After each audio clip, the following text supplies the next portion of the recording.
Hi ಸ್ನೇಹಿತರೆ, ಕೃಷಿ ಬದುಕಿಗೆ ನಮಸ್ಕಾರಗಳು. ಸ್ನೇಹಿತರೆ, 2ನೇ ಬ್ಯಾಚು ಕೋಳಿ ಸಾಗಾಣಿಕೆಯಲ್ಲಿ ಪ್ರಾರಂಭ ಮಾಡಿದಾಗಿಂದ ಸ್ನೇಹಿತರೆ ನಾನು ಏನು ಕಷ್ಟಗಳನ್ನ ಎದುರಿಸ್ತಾ ಇದ್ದೀನಿ, ಮತ್ತು ಯಾರು 2ನೇ ಬ್ಯಾಚ್ ಸ್ಟಾರ್ಟ್ ಮಾಡಿದಾಗ ಅವರೆಲ್ಲ ಏನೆಲ್ಲ ಪದ್ಧತಿಗಳನ್ನ ಅನುಸರಿಸಬೇಕು ಅಂತೇಳಿ ನಾನು ತಿಳಿಸ್ಕೊಡ್ತಾ ಹೋಗ್ತೀನಿ ಸ್ನೇಹಿತರೆ. ಏನಕ್ಕೆ ಅಂತಂದರೆ, ತುಂಬ ಜನ 2ನೇ ಬ್ಯಾಚ್ ಇರ್ಬೋದು, ಫಸ್ಟ್ನೇ ಬ್ಯಾಚ್ ಇರ್ಬೋದು, ಅನುಭವ ತುಂಬ ಇಂಪಾರ್ಟೆಂಟ್ ಆಗುತ್ತೆ ಸ್ನೇಹಿತರೆ. ಏಕೆ ಅಂದರೆ ಕಳ್ಕೊಂಡ ಮೇಲೆ ಬುದ್ಧಿ ಬರೋದು ಅನ್ನೋದು ಮೈಂಡ್ಸೆಟ್ಟು ಸಹ ಎಲ್ಲರಿಗೂ ಇರುತ್ತೆ. ಹಾಗಾಗಿ ನೀವು ಸಹ ಯಾರ್ಯಾರು 2ನೇ ಬ್ಯಾಚ್ ಪ್ರಾರಂಭ ಮಾಡಿದಿರಲ್ಲ ಅವರು ಸ್ನೇಹಿತರೆ ಮೊದಲಿಗೆ 2ನೇ ಬ್ಯಾಚ್ ಪ್ರಾರಂಭ ಮಾಡಿದಾಗ ಮೊದಲಿಗೆ ಪ್ರಾಣಿಗಳನ್ನ ನಾವು ಹೇಗೆ ಪಳಗಿಸ್ಕೊಬೇಕು ಅನ್ನೋದು ನಮಗೆ ಗೊತ್ತಿರಬೇಕು ಸ್ನೇಹಿತರೆ. ಏನಕ್ಕೆ ಅಂತಂದರೆ, ಅವರು ಶೆಡ್ಡಲ್ಲಿ ಕೂಡ ಹಾಕಿರ್ತಾರೋ ಇಲ್ಲ ಅಂತಂದರೆ ಅವರು ಯಾವ ಥರ ಸಾಗಾಣಿಕೆ ಮಾಡ್ತಾರೋ ಅದು ನಮಗೆ ಬೇಡ ಸ್ನೇಹಿತರೆ. ನಮ್ಮ ಜಾಗಕ್ಕೆ ಬಂದಾಗ ನಾವು ಮರಿಗಳನ್ನ ಹೇಗೆ ಪಳಗಿಸ್ಬೇಕು ಅನ್ನೋದು ಫಸ್ಟು ನಮ್ಮ ಮೈಂಡ್ಸೆಟ್ಟಲ್ಲಿ ಇರಬೇಕು. ಫಸ್ಟು ನಾವು ಇದನ್ನು ತಿಳ್ಕೊಂಡಿರ್ಬೇಕು ಸ್ನೇಹಿತರೆ. ಏನಕ್ಕೆ ಅಂತಂದರೆ, ಒಂದು ಸಣ್ಣ ಕಲ್ಲು ಬಿತ್ತು ಅಂದರೂ ಮರಿಗಳು ಫುಲ್ ಗಾಬರಿ ಆಗ್ತವೆ. ಹಾಗಾಗಿ ನೀವೇ ನೋಡ್ತಿರ್ಬೋದು ಇಲ್ಲಿ ನಮ್ಮ ಯಾವ ಥರ ಗಾಬರಿ ಆಗ್ತಿದ್ದಾವೆ ಮತ್ತು ಯಾವ ಥರ ಲವಲವಿಕೆಯಿಂದ ಇದ್ದಾವೆ ಅಂತಂದರೆ ಸ್ನೇಹಿತರೆ, ಇವನ್ನ ನೀವು ಏನು ಮಾಡಬೇಕು ಅಂತಂದರೆ, ನೀವು ತಂದಿದ್ದ ದಿನದಿಂದನೇ ಆಚೆ ಬಿಟ್ಕೊಂತ ಇವನ್ನ ಪಳಗಿಸೋಕ್ಕೆ ಟ್ರೈ ಮಾಡ್ಬೇಕು ಸ್ನೇಹಿತರೆ. ಏನಕ್ಕೆ ಅಂದರೆ, ಆಚೆ ಬಿಟ್ಕೊಂಡು ಸಣ್ಣ ಪುಟ್ಟ ಆಹಾರಗಳನ್ನ ಕೊಟ್ಕೊಂತ, ಅಂದರೆ ಮುಸ್ರೆ ಇರ್ಬೋದು, ತರಕಾರಿಗಳು ಇರ್ಬೋದು, ಇಲ್ಲ ಅಂತಂದರೆ ನೀವು ನಿಮ್ಮ ಏನು ತೋಟದಲ್ಲಿ ಸಿಗುವಂತಹ ನೈಸರ್ಗಿಕವಾಗಿ ಜೋಳ ರಾಗಿಗಳಾಗಿರ್ಬೋದು, ಈ ಥರದನ್ನ ನೀವು ಕೊಟ್ಕೊಂತ ಮರಿಗಳ್ನ ಪಳಗಿಸಿದ್ರೆ ನಿಮ್ಮ ಜಾಗಕ್ಕೆ ಸೆಟ್ಟಾಗ್ತವೆ ಸ್ನೇಹಿತರೆ. ಸೆಟ್ಟಾಗ್ತಿದ್ದಂಗೆ ನೋಡಿ ಸ್ನೇಹಿತರೆ, ಇಲ್ಲಿ ಏನು ಬಿಸಾಕರು ತಿನ್ನೋ ಮಟ್ಟಕ್ಕೆ ನೀವು ನಾಟಿ ಕೋಳಿಗಳ್ನ ಪಳಗಿಸ್ಬೇಕು ಸ್ನೇಹಿತರೆ. ಏನಕ್ಕೆ ಅಂತಂದರೆ, ಈ ಥರ ಮಾಡೋದ್ರಿಂದ ನಿಮಗೆ ಖರ್ಚು ಕಡಿಮೆ ಬರ್ತಾ ಹೋಗ್ತೈತೆ ಸ್ನೇಹಿತರೆ. ಏನಕ್ಕೆ ಅಂದರೆ, ಫಸ್ಟ್ನೇ ಬ್ಯಾಚಲ್ಲಿ ತುಂಬ ಕಳ್ಕೊಂಡಿರೋರು ಇರ್ತೀರ. ಹಾಗಾಗಿ 2ನೇ ಬ್ಯಾಚಲ್ಲಿ ಭಾಳ ಸೂಕ್ಷ್ಮೆಯಲ್ಲಿ ನೀವು ಸಾಗಾಣಿಕೆ ಪ್ರಾರಂಭ ಮಾಡಬೇಕು ಸ್ನೇಹಿತರೆ. ಇಲ್ಲ ಅಂತಂದರೆ ಮತ್ತೆ ನೀವು ತುಂಬ ನಷ್ಟಕ್ಕೆ ಗುರಿ ಆಗ್ತೀರ. ಹಾಗಾಗಿ ನೀವೇನು ಮಾಡಬೇಕು ಅಂತಂದರೆ ಸ್ನೇಹಿತರೆ, ಮೊದಲೇ ಆಚೆ ಬಿಟ್ಟು ಪಳಗಿಸ್ಕೊಳ್ಳೋಕೆ ಟ್ರೈ ಮಾಡಬೇಕು. ಮತ್ತು ಕಾಯಿಲೆಗಳನ್ನ ಹೇಗೆಲ್ಲ ತಡೆಗಟ್ಟಬೇಕು ಅಂತಲೂ ಸಹ ನಿಮಗೆ ಹೇಳ್ತೀನಿ ಸ್ನೇಹಿತರೆ. ನೀವು ಆದಷ್ಟು ಸ್ವಲ್ಪ ಬಿಸಿಲಿಗೆ, ಬೆಳಗ್ಗೆ ಟೈಮಲ್ಲಿ ಬಿಸಿಲಿಗೆ ಬಿಡೋದ್ರಿಂದ ನಾಟಿ ಕೋಳಿಗಳಿಗೆ ಕಾಯಿಲೆಗಳು ಕಂಟ್ರೋಲ್ ಆಗ್ತವೆ ಸ್ನೇಹಿತರೆ. ಆಮೇಲೆ ನಾವು ಇಲ್ಲೇನು ಕ್ರೇಟಲ್ಲಿ ನೀರು ಇಟ್ಟಿದ್ದೀರ ಸ್ನೇಹಿತರೆ, ನೀವು ಅಲ್ಲಿ ನೋಡ್ತಿರ್ಬೋದು ನಮ್ಮಲ್ಲಿ, ಆ ಕ್ರೇಟ್ನ ನೀವು ಡೈಲಿ ನೀವು ವಾಶ್ ಮಾಡ್ತಾ ಹೋಗಬೇಕು. ನಾಟಿ ಕೋಳಿಗಳಿಗೆ ಏನಕ್ಕೆ ಅಂತಂದರೆ, ಒಂದು ಯಾವ್ದಾನ ಕೋಳಿ ಮರಿಗೆ ಜ್ವರ ಬಂದಿತ್ತು ಅಂತಂದರೆ ಮತ್ತು ಎಲ್ಲ ಕೋಳಿಗೂ ಸ್ಪ್ರೆಡ್ಡಾಗ ಸಂಭವ ಇರ್ತದೆ. ಹಾಗಾಗಿ ನೀವು ಯಾರೆಲ್ಲ ಈಗ ನಾಟಿ ಕೋಳಿ 2ನೇ ಬ್ಯಾಚ್ ಪ್ರಾರಂಭ ಮಾಡ್ತೀರಾ ಇಲ್ಲ ಫಸ್ಟ್ನೇ ಬ್ಯಾಚ್ ಪ್ರಾರಂಭ ಮಾಡ್ತೀರಾ ಅಂಥವರು ಸಹ ಏನು ಕ್ರೇಟಲ್ಲಿ ನೀವು ನೀರು ಇಡ್ತೀರಾ ಸ್ನೇಹಿತರೆ, ಅದನ್ನು ಡೈಲಿ ತೊಳೆದಿಡಬೇಕು. ಮತ್ತು ನೀರು ಖಾಲಿ ಆಗ್ತಿದ್ದಂಗೆ ಅದಕ್ಕೆ ನೀರು ಭಾಳ ಜನ ಇದ್ದಾರೆ ಸ್ನೇಹಿತರೆ. ಇಲ್ಲೇನು ಇಟ್ಟಿದ್ದಾರಲ್ಲ ಕ್ರೇಟಿಗೆ ನೀರು ಕುಡಿತಾವೆ ಸ್ನೇಹಿತರೆ, ಈ ಥರ ಕ್ರೇಟ್ ಇಡ್ತಿರ್ತಾರೆ, ಅದಕ್ಕೆ ನೀರು ಖಾಲಿ ಆಗ್ತಿದೆ ಮತ್ತು ಅದಕ್ಕೆ ಉಯ್ತಿರ್ತಾರೆ ಸ್ನೇಹಿತರೆ. ದಯವಿಟ್ಟು ಆ ತಪ್ಪು ಮಾಡಬೇಡಿ. ಏನಕ್ಕೆ ಅಂದರೆ, ಅದ್ರಲ್ಲಿ ಕಾಲಿಟ್ಟಿರ್ತವೆ, ಮೂತಿ ಇಟ್ಟಿರ್ತವೆ, ತುಂಬ ವೈರಸ್ಗಳು ಸಹ ಇರ್ತವೆ. ಹಾಗಾಗಿ ನೋಡಿ, ಇಲ್ಲಿ ನೀರು ಕುಡಿತಾವೆ ಸ್ನೇಹಿತರೆ, ಇದನ್ನು ಖಾಲಿ ಮಾಡ್ತಿದ್ದಂಗೆ ಇದನ್ನು ಚೇಂಜ್ ಮಾಡಿಬಿಡ್ಬೇಕು ಸ್ನೇಹಿತರೆ. ನೀವು ಇದನ್ನು ಚೇಂಜ್ ಮಾಡೋದ್ರಿಂದ ಏನಾಗುತ್ತೆ, ಫ್ರೆಶ್ ನೀರು ಕುಡಿಯೋದ್ರಿಂದ ನಾವು ಹೇಗೆ ದೇಹದಲ್ಲಿ ಆರೋಗ್ಯವಾಗಿ ನಾವು ಒಳ್ಳೊಳ್ಳೆ ನೀರು ಕುಡಿತಾವೆ ಸ್ನೇಹಿತರೆ, ಹಾಗೆ ನಾಟಿ ಕೋಳಿಗಳು ಸಹ, ಅಂದರೆ ಸೆಟ್ಟಾಗೋವರೆಗೂ ಕೋಳಿಗಳು ದೊಡ್ಡವಾಗಿ ತನ್ನ ಆಹಾರ ತಾನೇ ಪಡ್ಕೊಂಡು ಎಲ್ಲಿ ಬಿಟ್ಟರು ಅವು ಮೇಯ್ಕೊಂಡು ಬರ್ತವೆ ಅನ್ನೋವರೆಗೂ ಸ್ನೇಹಿತರೆ ಇದನ್ನು ಭಾಳ ಇಂಪಾರ್ಟೆಂಟು. ಏನಕ್ಕೆ ಅಂತಂದರೆ, ನಾಟಿ ಕೋಳಿ ಕೆರೆ ನೀರು ಕುಡಿದು ಬದುಕ್ತವೆ ಅನ್ನೋರು ತುಂಬ ಜನ ಇದ್ದೀರಾ. ಅದು ನಾನು ಹೇಳ್ತೀನಿ ಸ್ನೇಹಿತರೆ. ಏನಕ್ಕೆ ಅಂತಂದರೆ, ನಾವು ಆಚೆ ಬಿಟ್ಟು ದೊಡ್ಡದಾದಮೇಲೆ ನಾವೇನು ಮಾಡಿದ್ರು ಅದು ತಡೆಯುತ್ತೆ. ಅಂದರೆ ನಾನು ಮರಿಗಳ್ಗೆ ಹೇಳ್ತಾರೆ ಸ್ನೇಹಿತರೆ, ನೀವು ಮರಿಗಳ್ನ ಆ ಥರ ನೀವು ಶುಚಿಯಾಗಿಡೋದ್ರಿಂದ ಭಾಳ ನಿಮಗೆ ಕಾಯಿಲೆಗಳು ಕಂಟ್ರೋಲ್ ಆಗ್ತವೆ ಸ್ನೇಹಿತರೆ.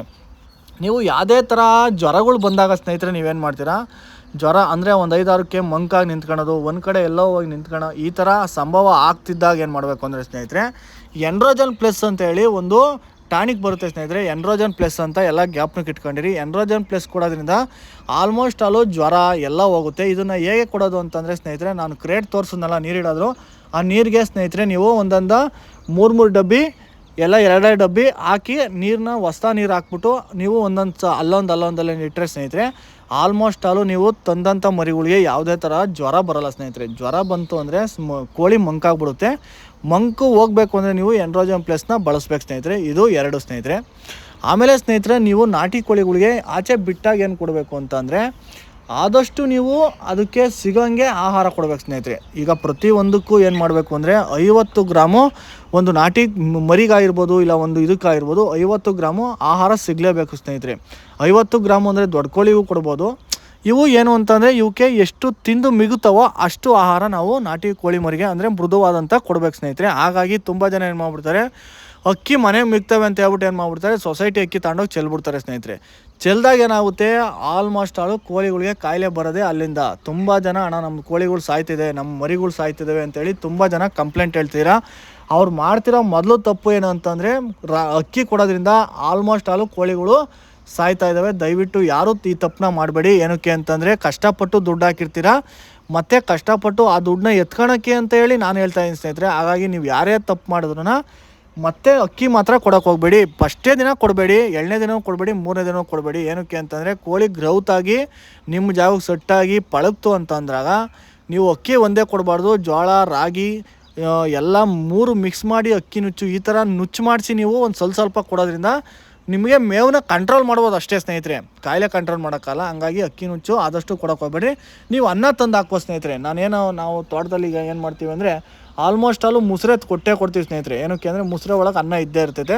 ನೀವೇ ನೋಡ್ತಿರ್ಬೋದು, ನಾವು ಬಕೆಟಲ್ಲಿ ಡೈಲಿ 1-2 ಬಕೆಟ್ ನಾವು ಮುಸ್ರೆ ತಂದು ಸುರಿತೀವಿ ನೋಡಿ. ಇಲ್ಲಿ ಆರಾಮಾಗಿ ತಿನ್ಕೊಂತೀವಿ ಸ್ನೇಹಿತರೆ. ಏನಕ್ಕೆ ಅಂದರೆ ಅನ್ನ ತಿಂದರೆ ಯಾವುದೇ ಥರ ಕಾಯಿಲೆಗಳು ಬರೋಲ್ಲ ಸ್ನೇಹಿತರೆ. ತುಂಬ ಜನ ಅದು ಇದು ಅಂತ ಹೇಳಿ ಹೇಳ್ಬೋದು, ಆದರೆ ನಾವು ನಮ್ಮ ಫಾರಮಲ್ಲಿ ನಾವು ನೀವು ಎಷ್ಟೋ ಬ್ಯಾಚ್ ಒಂದು 2-3 ಬ್ಯಾಚ್ ಕಳಿಸಿರೋದ್ರಿಂದ ನಾವು ನಿಮ್ಗೆ ಹೇಳ್ತಿದ್ದೀನಿ, ಅನ್ನ ತಿನ್ನೋದ್ರಿಂದ ಯಾವುದೇ ಕಾಯಿಲೆಗಳು ಬರೋಲ್ಲ ಸ್ನೇಹಿತರೆ. ನೀವು ಮೊದಲಿಗೆ ಯಾವುದಾದ್ರೂ ಸೊಪ್ಪುಗಳು ಕೊಡೋದಕ್ಕೆ ಟ್ರೈ ಮಾಡಿ. ಬೇವಿನ ಸೊಪ್ಪು, ಆಮೇಲೆ ನುಗ್ಗೆ ಸೊಪ್ಪು, ಆಮೇಲೆ ನೀವು ಆದಷ್ಟು ಪರಂಗಿ ಹಣ್ಣು, ಪಪ್ಪಾಯ ಎಲೆ ಈ ಥರದನ್ನ ಅಲ್ಲಿ ತಂದು ಹಾಕ್ಬಿಡಿ ಸ್ನೇಹಿತರೆ. ತಂದು ಹಾಕಿ ಅವು ತಿನ್ನೋದ್ರಿಂದ ಏನಾಗುತ್ತೆ ಅಂದರೆ ಯಾವುದೇ ಥರ ಕಾಯಿಲೆಗಳು ಬರೋಲ್ಲ, ವೈರಸ್ಗಳು ಬರೋಲ್ಲ. ಇದು ನೀವು 2ನೇ ಚಾಪ್ಟರ್ ಮಾಡಬೇಕು.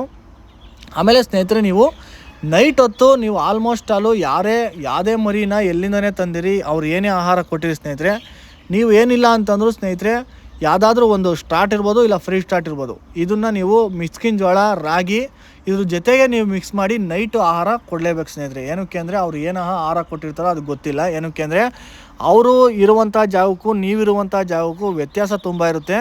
ಅವ್ರ ಜಾಗದಲ್ಲಿ ಚೆನ್ನಾಗಿರುತ್ತೆ, ನಿಮ್ಮ ಜಾಗ ಬರ್ತಿದ್ದಂಗೆ ಮರಿಗಳು ಅಂದರೆ ಗ್ರೌತ್ ಕಮ್ಮಿ ಆಗ್ತಾ ಹೋಗ್ತೈತೆ. ಏನಕ್ಕೆ ಅಂದರೆ ನಿಮ್ಮ ಜಾಗ ಸೆಟ್ಟಾಗೋವರೆಗೂ ಗ್ರೌತ್ ಕಮ್ಮಿ ಆಗುತ್ತೆ. ಅದಕ್ಕೇನು ಮಾಡ್ತೀರಾ ನೀವು ಅಂತಂದರೆ ಸ್ನೇಹಿತರೆ, ಇದು ಭಾಳ ಇಂಪಾರ್ಟೆಂಟು. ನೀವು ಪುಷ್ ಮಾಡಬೇಕು, ಆದಷ್ಟು ಮರಿಗಳ್ನ ನೀವು ಪುಷ್ ಮಾಡಬೇಕು ಸ್ನೇಹಿತರೆ. ಏನಕ್ಕೆ ಅಂತಂದರೆ ಆಹಾರ ಕೊಡೋದ್ರಲ್ಲಿ ನೀವು ಪುಷ್ ಮಾಡೋದ್ರಿಂದ ಬೇಗ ಗ್ರೌತ್ಗೆ ತುಂಬ ಇಂಪಾರ್ಟೆಂಟ್ ಆಗುತ್ತೆ. ಅದಕ್ಕೆ ನೀವೇನು ಮಾಡಬೇಕು, ಇಲ್ಲ ಸ್ಟಾರ್ಟ್ ಇರ್ಬೋದು, ಇಲ್ಲ ಫ್ರೀ ಸ್ಟಾರ್ಟ್ ಇರ್ಬೋದು, ಇದಕ್ಕೆ ನೀವು ಜೋಳ, ರಾಗಿ, ಸ್ವಲ್ಪ ಅಕ್ಕಿ ನುಚ್ಚು ಇದನ್ನು ಮಿಕ್ಸ್ ಮಾಡಬೇಕು. ಅಕ್ಕಿ ಹಾಕ್ಬೇಡಿ, ಅಕ್ಕಿ ನುಚ್ಚು ಹೊಡಿಸಿ ಸ್ವಲ್ಪ. ಈಗ ಎಲ್ಲದು 10 kg ಕೊಟ್ಟರೆ ಒಂದು ಅಕ್ಕಿ ನುಚ್ಚು ಒಂದು 5. ಏನಕ್ಕೆ ಅಂದರೆ ಮೇವನ್ನ ಕಂಟ್ರೋಲ್ ಮಾಡೋಕ್ಕೋಸ್ಕರ ಸ್ನೇಹಿತರೆ. ಅಂದರೆ ಸಣ್ಣ ಮರಿಗೆ ಕೊಡಬೇಡಿ, ಆದಷ್ಟು ಸ್ವಲ್ಪ ದಪ್ಪಗಿರೋ ಮರಿಗಳಿಗೆ ನೀವು ಇದನ್ನು ಈ ಥರ ಆಹಾರ ಪದ್ಧತಿ ಕೊಡೋದ್ರಿಂದ ಸ್ನೇಹಿತರೆ ಯಾವುದೇ ಥರ ಕಾಯಿಲೆಗಳಿಗೆ ಬೇಗ ಬರೋಲ್ಲ ಸ್ನೇಹಿತರೆ. ನೀವು ಮೇನ್ ಇಂಪಾರ್ಟೆಂಟು, ಜ್ವರ ಏನಾರು ಬಂತು ಅಂದರೆ ಆಂಡ್ರೋಜನ್ ಪ್ಲಸ್ನ ಇದನ್ನು ಮಾಡಿ. ನೀವು ಗ್ರೌತ್ ಬರಬೇಕು ಅಂದರೆ ಬ್ರೂಟಾನ್ ಅಂತ ಹೇಳಿ ಒಂದು ಇದು ಬರುತ್ತೆ ಸ್ನೇಹಿತರೆ, ಟಾನಿಕ್ಕು, ಅದನ್ನು ಯೂಸ್ ಮಾಡಿ. ನೀವು ರಾತ್ರಿ ಹೊತ್ತು ಪ್ರತಿಯೊಂದು ಮರಿಗೂ ಆಹಾರ ಸಿಗೋಂಗೆ ಏನಾದರೂ ನೋಡಿ ಸ್ನೇಹಿತರೆ. ನಾವು ಇಲ್ಲಿ ಏನು ತಗಡು ಮೇಲೆ ನಾನು ಆಹಾರ ಸುರಿದಿನಲ್ಲ ಸ್ನೇಹಿತರೆ, ಈ ಥರ ನೀವು ಆಹಾರ ಎಲ್ಲದಕ್ಕೂ ಸಿಗೋ ಥರ ಕೊಡಬೇಕು ಸ್ನೇಹಿತರೆ. ನೀವು ಸುಮ್ಮನೆ ಎಲ್ಲೋ ಎರ್ಚ್ಬಿಡೋದು, ಇಲ್ಲ ಪೈಪ್ ಮೇಲೆ ಹಾಕ್ಬಿಡೋದು, ಇದು ದೊಡ್ಡ ತಪ್ಪು. ನೀವು ಆದಷ್ಟು ಈ ಥರ ಸೀಟ್ ಮೇಲೆ ನೀವು ಎಲ್ಲ ಮರಿಗೂ ಸಿಗೋಂಗೆ ಆಹಾರ ಕೊಡೋದ್ರಿಂದ ಎಲ್ಲ ತಿಂದು ನೀರು ಕುಡಿದು ಮನಗ್ತು ಅಂದರೆ ನಿಮ್ಮ ನಾಟಿ ಕೋಳಿಗಳು ಯಾವುದೇ ಥರ ಮರಿಗಳು ಅಂದರೆ 2ನೇ ಬ್ಯಾಚ್ ಪ್ರಾರಂಭ ಮಾಡಿದಾಗ, 1ನೇ ಬ್ಯಾಚ್ ಪ್ರಾರಂಭ ಮಾಡಿದಾಗ ಯಾವುದೇ ಇರಲಿ, ನಿಮ್ಮ ನಾಟಿ ಕೋಳಿ ಮರಿಗೆ ಪ್ರತಿಯೊಂದಕ್ಕೂ ನೋಡಿ ನಾವಿಲ್ಲೇನು ಸುರಿದೀವ ಸ್ನೇಹಿತರೆ, ಈ ಥರ ನೀವು ಆಹಾರ ಕೊಡೋದ್ರಿಂದ ನಿಮ್ಮ ನಾಟಿ ಕೋಳಿ ಮರಿಗಳಿಗೆ ಯಾವುದೇ ಥರ ಕಾಯಿಲೆಗಳು ಬೇಗ ಬರೋಲ್ಲ. ಹಾಗಾಗಿ ನೀವು ಯಾರ್ಯಾರು ನಾಟಿ ಕೋಳಿ ಸಾಗಾಣಿಕೆ ಮಾಡೋಕ್ಕೆ ಪ್ರಾರಂಭ ಮಾಡಿದ್ದೀರಾ, ಇಲ್ಲ ಮಾಡಬೇಕು ಅಂದ್ಕೊಂಡಿದ್ದೀರಾ, ಅವರೆಲ್ಲ ಈ ಥರ ನಾನು ಇಷ್ಟು ನಿಮಿಷ ನಾನೇನು ನಿಮಗೆ ಮಾಹಿತಿ ತಿಳಿಸಿದ್ದೀನಿ ಸ್ನೇಹಿತರೆ. ಈ ಥರ ನೀವು ಅನುಸರಿಸ್ಕೊಂಡು ಬಂದಾಗ ಸ್ನೇಹಿತರೆ ಏನಿಲ್ಲ ಅಂದರೂ 5-6 ತಿಂಗಳೊಳಗೆ ನೀವು ನಾಟಿ ಕೋಳಿಲಿ ಒಂದು ಸ್ವಲ್ಪ ಮಟ್ಟಿಗೆ ದುಡ್ಡು ನೋಡೋಕ್ಕೆ, ಅಂದರೆ ಮಾಂಸದಲ್ಲಾಗ್ಬೋದು, ಫಸ್ಟ್ಗೆ ಮಾಂಸ, ಮೊಟ್ಟೆ ಇದರಲ್ಲಿ ನೀವು ದುಡ್ಡು ನೋಡೋಕ್ಕೆ ತುಂಬ ಈಸಿ ಆಗುತ್ತೆ.